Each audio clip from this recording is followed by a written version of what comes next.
Hey everyone, I hope you had a great day. Today we are looking at some new malicious compliance stories. I hope you enjoy them. If you like the video, don't forget to hit the like button, it really helps. And now let's start with the first story, shall we?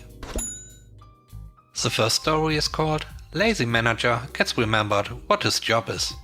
My girlfriend Jessica is a software test engineer at a computer science related company. She has a lot of jobs there.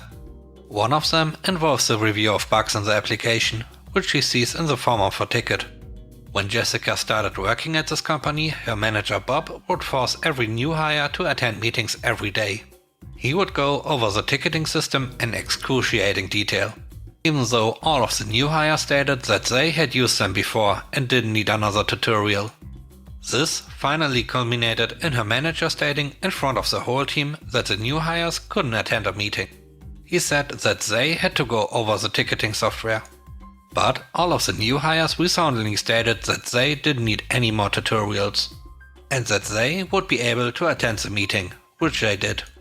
These tickets get sent to various people like the test engineer managers or developers. And in order for them to be closed, the bug needs to be reproduced by the person who wants to close it. And a fix to prevent the bug needs to be added to the code of the product. Here is where the malicious compliance takes place. Jessica is reviewing a ticket documenting a bug in the product. She consults her manager. The ticket gets sent to her manager, who is tasked with reproducing it in order to develop a patch for the bug. Instead of this, her manager asks her to close the ticket herself, as he can't reproduce the bug. This is clearly not how the ticket reporting works. The whole point is that open tickets have not been fixed yet. Jessica would just close it, since her manager Bob told her to, and she has only worked there for a few months. The only problem with this is that the ticket software requires a reason for closing the ticket to be documented, so people know who to talk to should issues occur. Since Jessica is new, people would expect her to make mistakes, and it wouldn't be the end of the world if she incorrectly closed a ticket. But she wasn't down to take the fall for something she had no control over. So, since she needs to add a reason for closing the ticket and doesn't want to go against the request of her manager, she writes back to him. Sorry you can't reproduce it. What should I do? Go ahead and close the ticket. Can't reproduce the bug. Sure. Since you mentioned in the tutorial on the ticketing software that all tickets require a reason for closing, I close it. And I will add as a reason, Bob can't reproduce the bug, and I was advised by Bob to close it. Her manager immediately replies back, as he apparently just realized what the description of his job was. He tells her not to close the ticket and that he will work immediately to reproduce the issue so it can be documented. Since this, her manager has appropriately documented every ticket she sent, without any inane comments. The next story is called Safety Compliance. I worked for a fireworks company in college. My boss was heading to a show with all the fireworks in the trailer. He had to go through a weigh station on the interstate due to the cargo and federal regulations. He got pulled over for an inspection, which wasn't a problem. He had all the paperwork in line. But the inspector found a problem. The fire extinguisher wasn't properly secured. Not that it was missing, just not secured. My boss jury-rigged it to be secured, but it wasn't to the inspector's liking. He demanded that my boss leaves to get the right bracket, but had to dump the trailer. Since my boss had a show to get to, it was going to be a problem. My boss persisted, but the inspector wasn't moving. My boss offered to comply. Since the inspector would have forced my boss to drop the trailer, it became, by law, an immovable bunker. This means, according to regulations, no active road is supposed to be within at least 500 feet. This might have changed, the story is a little older. As stated, it was a weigh station on the interstate. So my boss reminded him that the interstate has to be shut down for the 3 days it would take him to get the part. I mean, the regulation about the fire extinguisher is a safety regulation, so you would expect the inspector to understand. Let's just put it this way, the inspector thought my boss's jury rig met the requirement after that conversation. The last story is called Screw Off. I do a computer science degree at university. We had a group work project which is set out in 2 stages. It involves making an application with a report about it in the first stage. Then the second stage is to improve both the code and report based on the feedback from the module organizer. I was with 4 others and we each picked a part of the work that we would do. I was the group's most confident coder, so I assigned myself a lot, around half of the code, and no report work as I am bad at it and hate it. I do all my work for it and say this to the group. This is immediately met with, "Can you do my bit of the code too?" type stuff. I willingly do so, saying I will note this for the group contribution report. It's a report that each member of the group has to submit, saying how much each person contributed, and our marks were based on that. I ended up producing this entire application, which was worth half the marks for the first stage.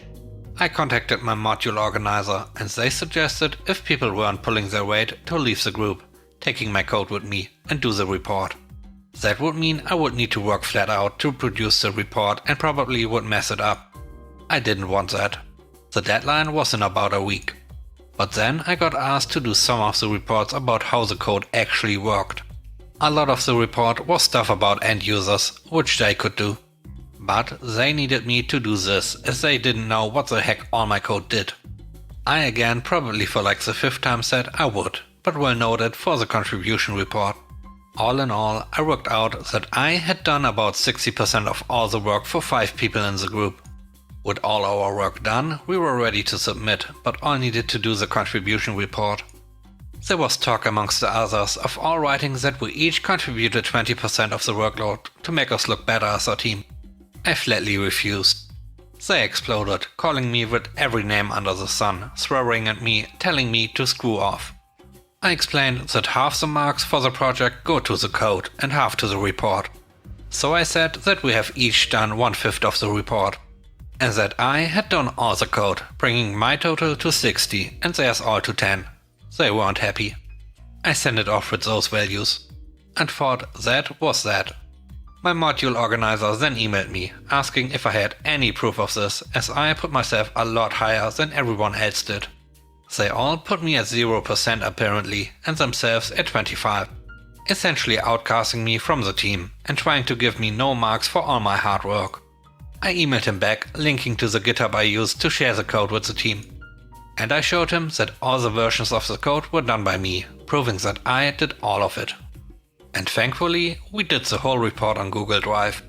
So I could also see the history of that document and send him screenshots of all the alterations made by me, proving that I wrote around 20% of the report also.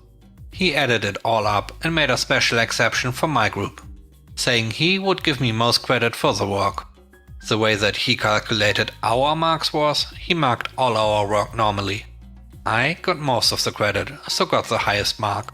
They all did 6 times less work than me, and therefore deserved 6 times less of a mark.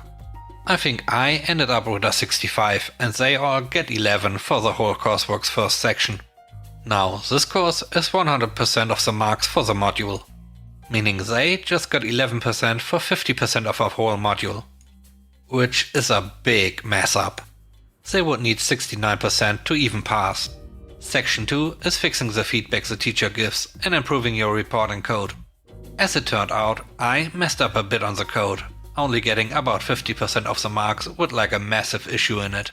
But my report sections were near perfect. There were a few glaring mistakes from the report that they had written, but other than that, not bad. When they found out about the marks, they started calling me up and emailing me and messaging me almost for about 3 hours. I was happily out at the time and didn't have my phone with me, so I didn't respond. My module organizer sent an email explaining that they had lied and he had proof about it. So he corrected the marks accordingly. When I got back to my phone, I made a screenshot of all the messages they had sent. And I recorded all the voicemails, including the ones they had sent previously, including multiple occasions where everyone in the group told me to F off. And F off I did. I sent all these voicemails and screenshots to my module organizer requesting to leave my group. I told him that I understand that it is more work for me, but I'd rather not deal with that. He agreed and also escalated the messages to someone higher up. Not really sure what became of this, but my guess is that it didn't help the case. At this point I quit the group. And I decided to work on section 2 by myself, taking all of my code with me. I removed their access to all of it. I, of course, asked my module organizer first, and they said it was fine as it was my work. And if I was no longer in their group, the others couldn't submit it. I fixed the error in the code in about 2 weeks. Then I did the whole report from scratch and added a load about the fix, taking me about 7 weeks. I then get messages from the group to please come back as they really needed me, that sort of stuff. This was in the last week of the assignment. I took screenshots of it and sent them to the module organizer, just to let him know what is happening, and then just ignored them. I ended up submitting 2 weeks early for the deadline and got 100% on the whole second section. This is basically unheard of at my university, especially by yourself for group work. Later that day I got an email from a plagiarism and collusion officer. Not someone you ever want to get an email from. He basically says I'm summoned to a hearing, as an external body looked at both my group, me, myself and I, and my old group's coursework, and thought it was very similar. I get the whole project that my old group handed in and my own back as evidence so I can look and prepare my answers to the questions. This is a virtual meeting. I email back asking if I can have my module organizer present too. They say he has already been invited. Perfect. I email my module organizer and asked if he supports me in this, because basically they can punish all of you or one group, never nobody. He says yes, he supports me in this. Perfect. I prepare for this meeting by going through the hundreds of commits I have made where they had access to find the one that is most similar to it. I find a perfect match, 0 differences, not even a single character. Through the thousands of lines of code. So I turn up to this meeting and there's the vice president of computing there. This guy could basically do whatever the heck he wants to us. My old group, when asked to present their answer as to why this has happened, goes on about how they did all of it by themselves, blah blah blah. You get the point. This goes on for about 10 minutes. Then I am asked to present my argument. I asked if I can share my screen. The vice president said, yeah, okay. He was puzzled. So I share it. I show all the screenshots I took, as some of the people in the meeting weren't aware that we knew each other, including them basically begging for me to come back. And as if this wasn't enough to convince them, I showed me downloading a fresh version of what they submitted and a fresh version of one of my comments on the GitHub. I won both through a trusted comparison software. I narrated this to explain what I was doing, just to be clear. It took a while, but came up as I knew it would, 0 differences. Everyone was stunned. One of the group members uttered, but I just laughed. And I was quickly asked to hang up as I was no longer involved. Turned out they had cloned one of my comments and still had a copy on their laptops when I blocked the access. They were not able to fix it at all, so they just submitted it and hoped for the best. One of my friends, who is friends with one from my old group, asked what grades they got. They said that they failed the whole module as they got a 0 for the second section, giving them just 5.5% overall for the module. You need 40 to pass. They would have to retake it over the summer, costing them and everyone in my old group their placement year jobs. After all, who wants someone who failed a module so badly and who is intellectually dishonest working for them? This meant that they all lost out on being paid around 20k each for the year's work, which goes a long way for a uni student, while I happily get mine. Thanks for watching the video, I hope you enjoyed it. If you did, please consider subscribing to the channel for more content.